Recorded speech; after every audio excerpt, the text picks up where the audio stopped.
नमस्कार मंडळी, तू ही रे माझा मितवा या मालिकेच्या पुढील भागामध्ये आपण पाहणार आहोत की राकेश आणि अंजली हे दोघे हॉस्पिटलमधून घरी आलेले असतात आणि राकेश हा अंजलीला बोलतो, अंजली, ज्या वेळेस डॉक्टरांनी सोनोग्राफीमध्ये मला आपलं बाळ दाखवलं ना, तेव्हा तो आनंद मी तुला शब्दात सांगू शकत नाही. तेव्हा अंजली देखील अतिशय आनंदी झालेली असते आणि ती बोलते, मला तुमच्यासोबत डॉक्टरांना भेटायला जायचे होते आणि तुम्ही देखील अगदी वेळेमध्ये घरी आलात.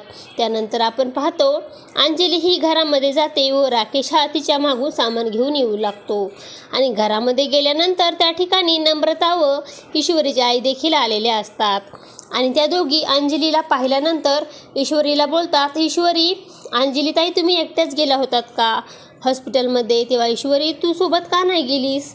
त्याच वेळेस अंजली बोलते, नाही, मी एकटी गेले नव्हते, माझे मिस्टर देखील माझ्याबरोबर आले होते. तुम्ही तर माझ्या मिस्टरांना पाहिलंच नसेल ना? हो, तर तुम्हाला त्यांची मी ओळख करून देते. आणि त्याच वेळेस आपण पाहतो ईश्वरी मात्र अतिशय घाबरते आणि तेव्हा आपण पाहतो आतमध्ये राकेश आपल्या चेहऱ्याच्या समोर फुगे धरून येतो आणि अंजली ही ईश्वरीच्या आईला सांगते, हे राकेश ओळख करून देते.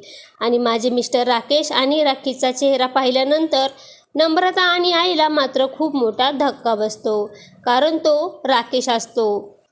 आता पुढे येणाऱ्या भागामध्ये नम्रता व ईश्वरीची आई कशा प्रकारे राकेशला धडा शिकवणार हे पाहणे अतिशय रंजक ठरणार आहे. तू ही रे माझा मितवा या मालिकेचे सर्व अपडेट पाहण्यासाठी आपल्या चॅनलला लाईक करा, शेअर करा आणि सबस्क्राईब करायला विसरू नका. धन्यवाद.